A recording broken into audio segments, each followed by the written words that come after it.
Viewers, বিডিএনএস Bangla নিউজে আপনাকে স্বাগত জানাচ্ছি। শুরুতেই থাকছে সংবাদ শিরোনাম। চলমান কাজ শেষ না করলে ঠিকাদারদের পরের কাজ নয়, বললেন প্রধানমন্ত্রী। ফ্রান্স বিরোধী স্ট্যাটাস দেয় বাংলাদেশিদের বিতাড়িত করল সিঙ্গাপুর। আরও থাকছে, হাসপাতাল থেকে বাসায় ফিরলেন রিজভী। কোভিড প্রতিরোধে প্রয়োজন কঠিন সিদ্ধান্ত, বললেন কাদের। আরও জানাবো, ইরানে হামলার গোপন পরিকল্পনা ছিল যুক্তরাষ্ট্র ইসরায়েলের। আরও জানাবো, দলকে স্বাধীনতা বিরোধী বলায় আওয়ামী লীগ নেতা বহিষ্কৃত। নিষেধাজ্ঞা ব্যর্থ করে শত্রুদের পিছু হটাতে হবে, বললেন ইরানের সর্বোচ্চ নেতা। আরও থাকছে, লাভ জিহাদ নিয়ে ঐতিহাসিক রায় ভারতের হাইকোর্টের। আরও জানাবো, প্রেসিডেন্ট এরদোগানকে গ্লোবাল আজারবাইজানি গ্রুপের অভিনন্দন। আরও থাকছে, পররাষ্ট্রমন্ত্রী পদে বিল ক্লিন্টনের নাম ঘোষণা জো বাইডেনের। বাইডেনের কাছে ক্ষমতা হস্তান্তর প্রক্রিয়া শুরু করতে রাজি হলেন ডোনাল্ড ট্রাম্প। এবং সবশেষ জানাবো, লিবিয়াগামী তুর্কি জাহাজে জার্মানির তল্লাশি, উত্তেজনা তুঙ্গে। এতক্ষণ শুনছিলেন সংবাদ শিরোনাম, এবার দেখুন বিস্তারিত সংবাদ। আর প্রতি ঘন্টার আপডেট নিউজ পেতে আমাদের চ্যানেলটি সাবস্ক্রাইব করে পাশে থাকা বেল বাটনটি চাপুন। আমাদের অনেক প্রকল্প, বিশেষ করে নির্মাণ প্রকল্পে দেরি হয়ে যায়। এই দেরির একটা কারণ হলো একই ঠিকাদার প্রতিষ্ঠান অনেকগুলো কাজ পেয়ে থাকে, মুষ্টিমেয় প্রতিষ্ঠান কাজ করে থাকে বলে প্রধানমন্ত্রী শেখ হাসিনা মন্তব্য করেছেন বলে জানান পরিকল্পনা মন্ত্রণালয়ের সচিব মোহাম্মদ আসাদুল ইসলাম। তিনি জানান, প্রধানমন্ত্রী বলেছেন এসব প্রতিষ্ঠানের মধ্যে কে কতগুলো কাজ পেয়েছে, কাজ সময়মতো শেষ করেছে কিনা, কোন সময় শেষ করেছে, এসবের একটি তালিকা সব মন্ত্রণালয় তৈরি করবে এবং তা প্রকাশ করবে। চলমান কাজ শেষ করলে পরের কাজ পাবে। এর দুটি উদ্দেশ্য, একটি হলো আমাদের নতুন নতুন প্রতিষ্ঠান গড়ে উঠবে নির্মাণ কাজের জন্য, মুষ্টিমেয় প্রতিষ্ঠানের মধ্যে সীমাবদ্ধ থাকব না। দ্বিতীয়ত, সময়মতো আমাদের নির্মাণ কাজ শেষ হবে বলে প্রধানমন্ত্রী বলেছেন। জাতীয় অর্থনৈতিক পরিষদের নির্বাহী কমিটির একনেক সভায় মঙ্গলবার প্রধানমন্ত্রী শেখ হাসিনা মন্তব্য সহ এইসব নির্দেশনা দেন। শেরেবাংলা নগরস্থ এনএসসি সম্মেলন কক্ষে অনুষ্ঠিত একনেক সভায় প্রধানমন্ত্রী গণভবন থেকে ভিডিও কনফারেন্সের মাধ্যমে যোগ দিয়ে সভাপতিত্ব করেন। সভা শেষে ভার্চুয়াল সংবাদ সম্মেলনে প্রধানমন্ত্রী নির্দেশনা তুলে ধরেন পরিকল্পনা বিভাগের সিনিয়র সচিব মোহাম্মদ আসাদুল ইসলাম। তিনি জানান, সভায় 10,702 কোটি 23 লাখ টাকা ব্যয়ের 7টি প্রকল্প সংশোধন সহ অনুমোদন দেয়া হয়েছে। এর মধ্যে সরকারি অর্থায়ন 6,559 কোটি 27 লাখ টাকা, বৈদেশিক ঋণে অর্থায়ন 4,242 কোটি 96 লাখ টাকা। সড়কের বিষয়ে প্রধানমন্ত্রীর বক্তব্য তুলে ধরে সচিব আরও জানান, রাস্তা বাড়ানো হচ্ছে। রাস্তাকে টেকসই এবং ভালো রাখার জন্য রাস্তার পাশে জলাধার কিংবা বৃষ্টির পানি নামার ব্যবস্থা করতে হবে। রাস্তার পাশে গাছ লাগাতে হবে। বিশেষত হাইওয়ের পাশে বিশ্রামের ব্যবস্থা করতে হবে। বিশেষত যারা লং ড্রাইভ করেন বা অন্যান্য যারা দীর্ঘ সময় ধরে রাস্তায় থাকেন তাদেরকে বিশ্রামের ব্যবস্থাও করতে হবে। এদিকে সামাজিক যোগাযোগ মাধ্যমে ফ্রান্স বিরোধী পোস্ট দেওয়ার মাধ্যমে সহিংসতা উস্কে দেয়া ও সাম্প্রদায়িক অশান্তির সৃষ্টি দেয় 15 বাংলাদেশিকে সিঙ্গাপুর থেকে বিতাড়িত করেছে দেশটির সরকার। সম্প্রতি সপ্তাহগুলোতে কয়েকটি সন্ত্রাসী হামলার ঘটনা ঘটায় ইউরোপের দেশ ফ্রান্সে এখন হাই অ্যালার্ট জারি রয়েছে। এসব হামলার মধ্যে একটি ঘটনায় একজন শিক্ষককে হত্যা করা হয়েছিল, যিনি তার শিক্ষার্থীদের মহানবী হজরত মুহাম্মদ সাল্লাল্লাহু আলাইহি সাল্লামকে নিয়ে আঁকা কার্টুন দেখিয়েছিলেন। এছাড়া নিজ শহরে একটি চার্চে প্রাণঘাতী হামলাও চালানো হয়।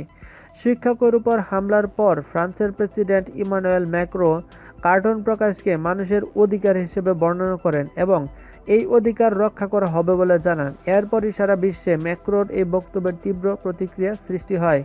বাংলাদেশে ম্যাক্রোর বক্তব্যের প্রতিবাদে রাস্তায় বিক্ষোভ সমাবেশ করেছে হাজার হাজার মানুষ। প্রতিবাদকারীরা ম্যাক্রোর কুশপুত্তলিকাও আগুনে পুড়িয়ে দেন। বাংলাদেশিদের বিতাড়িত করার বিষয়ে সিঙ্গাপুরের স্বরাষ্ট্র মন্ত্রণালয় জানিয়েছে, গত সেপ্টেম্বর থেকেই এই বিষয়ে নজর রাখছিল দেশটির নিরাপত্তা সংস্থাগুলো এবং তাদের তদন্তের ভিত্তিতে বাংলাদেশিদের বিতাড়িত করা হয়েছে। আর যে বাংলাদেশিদের বিতাড়িত করা হয়েছে তাদের অধিকাংশই নির্মাণ শ্রমিক ছিলেন এবং ফ্রান্সে হামলার ঘটনার পর তাদের ফেসবুক পোস্টগুলো সহিংসতা উস্কে দিয়েছে বা সাম্প্রদায়িক অস্থিরতা সৃষ্টি করেছে জানিয়েছে মন্ত্রণালয়। তবে সেসব ফেসবুক পোস্টের বিস্তারিত প্রকাশ করেনি সিঙ্গাপুর কর্তৃপক্ষ। উল্লেখ্য, সিঙ্গাপুরের বাসিন্দাদের অধিকাংশই নৃতাত্ত্বিকভাবে চীনা বংশোদ্ভূত হলেও সেখানে অনেক মুসলমানও বসবাস করেন। দেশটিতে ৩ লাখের মতো স্বল্প বেতনের অভিবাসী শ্রমিক রয়েছেন, যাদের অধিকাংশই দক্ষিণ এশীয়। এদিকে বিএনপির সিনিয়র যুগ্ম মহাসচিব রুহুল কবির রিজভীর শারীরিক অবস্থার উন্নতি হওয়ায় হাসপাতাল থেকে রিলিজ দেওয়া হয়েছে। ল্যাবেট হাসপাতালে চিকিৎসক অধ্যাপক ডাক্তার সোহরাবুজ্জামানের নেতৃত্বে মঙ্গলবার সকালে তার স্বাস্থ্যের সর্বশেষ পরীক্ষা নিরীক্ষা করে হাসপাতাল থেকে তাকে রিলিজ দেওয়া হয়। এর আগে গত শনিবার ল্যাবেট হাসপাতালে তার হার্টে রিং পরানোর মাধ্যমে এনজিওপ্লাস্টি করা হয়। বর্তমানে তিনি অনেকটাই সেরে উঠেছেন বলে জানিয়েছে বিশিষ্ট হৃদরোগ বিশেষজ্ঞ ডাক্তার মনিরুল কাদের বিটু। রিজভীকে হাসপাতাল থেকে রিলিজ দেওয়ার পর কিছুদিন পূর্ণ বিশ্রামে থেকে নিয়মিত চিকিৎসা নিতে হবে বলেও জানান তিনি। রিজভীর ব্যক্তিগত সহকারী আরিফুর রহমান তুষার বলেছেন, স্যার ল্যাবেট হাসপাতালের চিকিৎসক, নার্স, স্টাফসহ যারা তার জন্য দোয়া করেছেন, খোঁজখবর নিয়েছেন, সবার প্রতি কৃতজ্ঞতা জানিয়েছেন। গত ১৩ অক্টোবর প্রেস ক্লাবের সামনে মানববন্ধন শেষে রিজভীর হার্ট অ্যাটাক হয়। প্রথমে তাকে কাকরাইলের ইসলামী ব্যাংক হাসপাতালে, চিকিৎসা শেষে ধানমন্ডির ল্যাবেট হাসপাতালে স্থানান্তর করা হয়। সেখানে তার এনজিওগ্রাম করা হয়। এ সময় তার হার্টে একটি ব্লক ধরা পড়লে ইনজেকশনের মাধ্যমে সেটির ৪০ থেকে ৪৫% অপসারণ করা হয়। গত ১৩ নভেম্বর বিএসএমইউতে তার হার্টের এমপিআই টেস্ট করা হয়। এমপিআই পরীক্ষায় কিছু সমস্যা ধরা পড়ে, তাই শনিবার আবারও তার এনজিওগ্রাম করে হার্টের সমস্যা ধরা পড়ায় তার হার্টে রিং পরানো হয়। এদিকে কোভিড-১৯ সংক্রমণ রোধে প্রয়োজনীয় কঠিন সিদ্ধান্ত নেওয়া হবে বলে মঙ্গলবার জানিয়েছেন সড়ক পরিবহন ও সেতুমন্ত্রী এবং আওয়ামী লীগের সাধারণ সম্পাদক ওবায়দুল কাদের। তিনি বলেছেন, করোনা দিন দিন বাড়ছে, প্রয়োজনে কঠিন সিদ্ধান্ত আসবে। মানুষের জীবন আগে, জীবন না থাকলে জীবিকা দিয়ে কি হবে? মঙ্গলবার মন্ত্রণালয়ের সভাকক্ষে সমসাময়িক বিষয় নিয়ে সাংবাদিকদের মত বিনিময়কালে তিনি এইসব কথা বলেন। মন্ত্রী এক প্রশ্নের জবাবে এ সময় বলেন, পুরো লকডাউন সম্ভব না। পাকিস্তান পারেনি, ভারত যা করেছে তাতেও লাভ হয়নি। দেশে প্রতিদিন সংক্রমণ বাড়ছে উল্লেখ করে তিনি আরও বলেন, সরকারের প্রস্তুতি আছে, প্রধানমন্ত্রী নিজে এটি মনিটরিং করছেন। যারা মাস্ক পরবে না তাদের জরিমানা হবে। প্রধানমন্ত্রী এ বিষয়ে কঠোর দিক নির্দেশনা দিয়েছেন। সংক্রমণ রোধে আবার লকডাউন আসতে পারে কিনা জানতে চাইলে ওবায়দুল কাদের বলেছেন, যদি কোনো বিধিনিষেধ দিতে হয় সেটিও হতে পারে। মফস্বলে তো একেবারেই স্বাস্থ্যবিধি মানা হয় না, তবে এরকম লকডাউন কিছু না। গতি প্রকৃতি দেখে প্রয়োজনে কঠোর সিদ্ধান্ত, মাস্ক ব্যবহার করতে হবে, সেটাই কঠোর সিদ্ধান্ত। এদিকে ক্ষমতা হস্তান্তরের আগ মুহূর্তে ইরানে নজিরবিহীন গোপন হামলার পরিকল্পনা করেছিল মার্কিন প্রেসিডেন্ট ডোনাল্ড ট্রাম্প। ইসরায়েলকে সঙ্গে নিয়ে এই হামলার পরিকল্পনা ছিল ট্রাম্পের। তেহরানের সঙ্গে চলমান উত্তেজনার মধ্যে যুক্তরাষ্ট্র ও ইসরায়েলের সঙ্গে একযোগে ইরানে হামলার চালানো নিয়ে পরিকল্পনার বিস্ফোরণ খবর প্রকাশ করেছে ইসরায়েলি পত্রিকা টাইমস অফ ইসরায়েল। মঙ্গলবার ২৩ নভেম্বর ইসরায়েলি পত্রিকাটি এই সংবাদ প্রকাশ করে। অন্যদিকে ইসরায়েলের একটি টেলিভিশন চ্যানেল ১৩ জানায়, ট্রাম্পের ক্ষমতা শেষ হওয়ার আগে হামলা চালানো হলে ইরান কোনো সাময়িক পদক্ষেপ নিতে পারবে না। আর এটাকেই মোক্ষম সুযোগ হিসেবে দেখছিল দুই দেশ। ইসরায়েলি গণমাধ্যমে আরও দাবি করা হয়েছে, সাম্প্রতিক সময়ে গোপন মিশন চালিয়ে ইরানের বেশ কয়েকজন পরমাণু বিজ্ঞানীকে হত্যা করেছে তেল আবিব। এর আগে গত সপ্তাহে মার্কিন গণমাধ্যম নিউ ইয়র্ক টাইমসের প্রতিবেদনে বলা হয়, ইসরায়েলের গোয়েন্দা সংস্থা মোসাদের গুপ্তচররা আল কায়দার দ্বিতীয় শীর্ষ নেতা আবু মোহাম্মদ আল মাসরিকে তেহরানের ভেতরে অভিযান পরিচালনা করে হত্যা করেছে। আর এই হত্যাকাণ্ডের নির্দেশ আসে যুক্তরাষ্ট্র থেকেই। যদিও ইসরায়েল যুক্তরাষ্ট্রের এমন অভিযানের খবর ভিত্তিহীন বলে দাবি করেছে তেহরান। তাছাড়া সদ্য সমাপ্ত প্রেসিডেন্ট নির্বাচনে পরাজয়ের পরও ইরানের পারমাণবিক স্থাপনায় হামলা চালাতে প্রস্তুতি নিয়েছিলেন মার্কিন প্রেসিডেন্ট ডোনাল্ড ট্রাম্প। তবে এ বিষয়ে মার্কিন ভাইস প্রেসিডেন্ট মাইক পেন্স, পররাষ্ট্রমন্ত্রী পম্পেও সহ আরও কয়েকজন কর্মকর্তা ট্রাম্পকে সতর্ক করে দেন। ট্রাম্পকে তারা বলেন, ইরানে হামলা চালালে সীমান্ত এলাকায় সংঘাত ছড়িয়ে পড়ার প্রবল আশঙ্কা রয়েছে। এতে সবচেয়ে ক্ষতিগ্রস্ত হবে ইসরায়েল। এর আগে আন্তর্জাতিক পরমাণু শক্তি সংস্থা আইইউএ এক প্রতিবেদনে জানায়, ইরান অব্যাহতভাবে ইউরেনিয়াম মজুত করছে। নিউ ইয়র্ক টাইমসের এক খবরে বলা হয়, এমন হামলার সম্ভাব্য নিশানা হতে পারত নাটানজ। সেখানে ৬ বিশ্বশক্তির সঙ্গে ইরানের পরমাণু চুক্তিতে অনুমোদিত পরিমাণের 12 গুণ ইউরেনিয়াম মজুত রাখা হচ্ছে। এদিকে নারায়ণগঞ্জে একটি প্রতিবাদ সমাবেশে আওয়ামী লীগকে স্বাধীনতা বিরোধী দল উল্লেখ করে বক্তব্য রাখায় নারায়ণগঞ্জ জেলা আওয়ামী লীগের যুগ্ম সাধারণ সম্পাদক জাহাঙ্গীর আলমকে তার পদ থেকে অব্যাহতি দেওয়া হয়েছে। মঙ্গলবার বিকালে জেলা আওয়ামী লীগের সভাপতি আব্দুল হাই ও সাধারণ সম্পাদক আবু হাসনাত মোহাম্মদ শহীদ বাবুল স্বাক্ষরিত চিঠিতে এ তথ্য জানানো হয়। চিঠির অনুলিপি দেওয়া হয়েছে কেন্দ্রীয় আওয়ামী লীগের সভাপতি, সাধারণ সম্পাদক, যুগ্ম সাধারণ সম্পাদক ও ঢাকা বিভাগের সাংগঠনিক সম্পাদককে। বিষয়টি নিশ্চিত করে জেলা আওয়ামী লীগের সাধারণ সম্পাদক আবু হাসনাত মোহাম্মদ শহীদ বাদল বলেন, জাহাঙ্গীর আলম পদে থেকেও আওয়ামী লীগকে স্বাধীনতা বিরোধী দল উল্লেখ করে জনসম্মুখে বক্তব্য দেন। দল থেকে তাকে অব্যাহতি দেওয়ার বিষয়টি ঠিক আছে, তারা গণতন্ত্র অনুসরণ করেই এটি করছেন বলে জানান। জাহাঙ্গীর আলমের কাছে প্রেরিত সেই চিঠিতে উল্লেখ করা হয়েছে, আপনি জাহাঙ্গীর আলম নারায়ণগঞ্জ জেলা আওয়ামী লীগের গুরুত্বপূর্ণ দায়িত্ব থেকে আওয়ামী লীগকে স্বাধীনতা বিরোধী দল হিসেবে বক্তব্য রাখার অপরাধে আপনাকে দল থেকে অব্যাহতি দেওয়া হলো। গত 23 নভেম্বর নারায়ণগঞ্জ প্রেস ক্লাবের সামনে আপনার দেয়া বক্তব্য ক্ষমার অযোগ্য, যা বিভিন্ন গণমাধ্যমের ইতিমধ্যে আমাদের হাতে এসেছে। এদিকে ইসলামী প্রজাতন্ত্র ইরানের সর্বোচ্চ নেতা আয়াতুল্লাহ ইজমা খামিনি বলেছেন, বিজাতীয়দের বিশ্বাস করা যায় না, তারা সমস্যার সমাধান করে দিবে এমন প্রত্যাশাও সঠিক নয়। তিনি মঙ্গলবার ইরানের সর্বোচ্চ অর্থনৈতিক সমন্বয় পরিষদের সদস্যদের সঙ্গে বৈঠকে এসব কথা বলেন। সর্বোচ্চ নেতা আরও বলেছেন, নিষেধাজ্ঞা আরোপের মাধ্যমে মার্কিন যুক্তরাষ্ট্র ও তার ইউরোপীয় মিত্র দেশগুলো অপরাধ করছে। তিনি আরও বলেছেন, বহু বছর ধরেই এই অপরাধ করা হচ্ছে, কিন্তু গত 3 বছরে তা আরও বেড়েছে। আয়াতুল্লাহ খামিনি নিষেধাজ্ঞা মোকাবেলার উপর গুরুত্ব আরোপ করে বলেছেন, এই ধরনের নিষেধাজ্ঞা মোকাবেলা করতে গিয়ে প্রথম দিকে হয়তো সমস্যায় পড়তে হবে, কষ্ট হবে, কিন্তু প্রচেষ্টা, নতুন নতুন উদ্যোগ এবং সাহসিকতা, দৃঢ়তার মাধ্যমে এই ধরনের সমস্যা মোকাবেলা করা সম্ভব হবে। প্রতিপক্ষ যখন তাদের নিষেধাজ্ঞার অকার্যকারিতা উপলব্ধি করবে, তখন তারা এর থেকে পিছু হটবে। ইরানের সর্বোচ্চ নেতা আরও বলেন, বিজাতীয়দের উপর আস্থা রাখা যাবে না, তাদের কথার উপর ভিত্তি করে কোনো পরিকল্পনাও গ্রহণ করা যাবে না। তিনি ইউরোপীয় 3 দেশের সাম্প্রতিক ভিত্তিহীন কথাবার্তার প্রতি ইঙ্গিত করে আরও বলেছেন, এই অঞ্চলে এসব দেশ সবচেয়ে বেশি হস্তক্ষেপ করছে, কিন্তু তারাই উল্টো ইরানের বিরুদ্ধে হস্তক্ষেপের অভিযোগ তুলছে।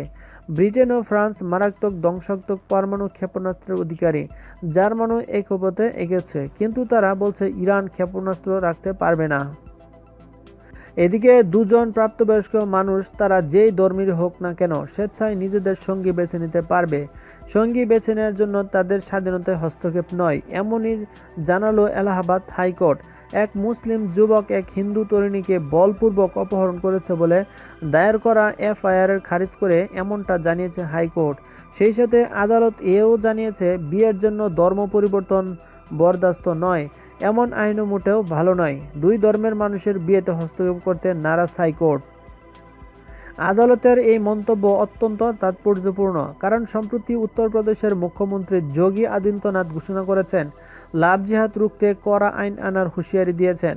গত 11 নভেম্বর সালামত আনসারি ও প্রিয়াঙ্কা খাওয়ার নামে যুগল এলাহাবাদ হাইকোর্টে মামলা দায়ের করেন। তাদের বিরুদ্ধে এফআইআর খারিজ করার আবেদনে সেই মামলার শুনানিতে আদালত জানায়, প্রিয়াঙ্কা সালামতকে হিন্দু মুসলিম হিসেবে দেখে না আদালত, বরং 2 জন প্রাপ্তবয়স্ক হিসেবে দেখে, যারা নিজেদের ইচ্ছায় সুখে থাকার জন্য একে অপরকে বেছে নিয়েছে।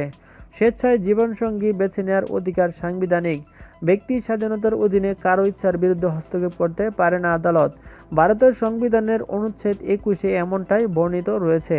হাইকোর্টের মতে, 2 জন প্রাপ্তবয়স্ক মানুষের ব্যক্তি স্বাধীনতার হস্তক্ষেপ শুধু আইন বিরোধী নয়, বৈচিত্র্যের মধ্যে ঐক্যের জন্য উদ্বেগের। কোনোভাবেই 2 জন ভিন্ন ধর্মের মানুষের ইচ্ছার বিরুদ্ধে পদক্ষেপ গ্রহণ করা যায় না, এ বলে আদালত 2 জনের বিরুদ্ধে এফআইআর খারিজ করে দেয়। বিচারপতি পাঙ্ক নাকবি এবং বিবেক আগরওয়ালের বেঞ্চে এই রায় দেয়। এদিকে আজারবাইজানের ন্যায্য অধিকার আদায়ের লড়াইয়ে অখণ্ড সমর্থন দেয় তুরস্কের প্রেসিডেন্ট রজব তাইপ এরদোগানকে ধন্যবাদ জানিয়েছে আজারবাইজানের নাগরিকদের সুইডেন ভিত্তিক সংগঠন দ্য ওয়ার্ল্ড আজারবাইজানিজ কংগ্রেস। নাগোর্নো কারাবাখের যুদ্ধে আজারবাইজানের প্রতি সমর্থন দেয় প্রেসিডেন্ট এরদোগানকে ধন্যবাদ জানান সংগঠনের প্রধান আসিফ কুরবান। মঙ্গলবার দেয়া এক বিবৃতিতে সুইডেন ভিত্তিক এই সংগঠনের প্রধান বলেন, প্রেসিডেন্ট এরদোগান সবসময় আজারবাইজানের পাশে থেকেছেন এবং আজারবাইজানের ন্যায্য অধিকারের বিষয়ে সর্বোচ্চ স্থান পর্যন্ত জায়গাতেই কথা বলেছেন। ওয়ার্ল্ড আজারবাইজানিজ কংগ্রেসের পক্ষ থেকে আমি তাকে ধন্যবাদ জানাই। আসিফ কুরবান আরও বলেছেন, বেসামরিক নাগরিকদের উপর হামলার পর দীর্ঘদিন ধরে দখল করে রাখা ভূমি পুনরায় উদ্ধার করতে কারাবাখে অভিযান শুরু করে আজারবাইজান। ৪৪ দিনব্যাপী এই যুদ্ধে আজারবাইজানের প্রতি তুরস্কের নৈতিক ও রাজনৈতিক সমর্থন ছিল সত্যিকার অর্থে সর্বোচ্চ পর্যায়ের। আগামী ১ বছরের জন্য শান্তির রক্ষার কাজে নিয়োজিত থাকতে আজারবাইজানে তুরস্কের সেনা মোতায়েনের অনুমোদন দিয়ে একটি প্রস্তাব পাশ করায় তিনি তুর্কি পার্লামেন্টকেও অভিনন্দন জানান।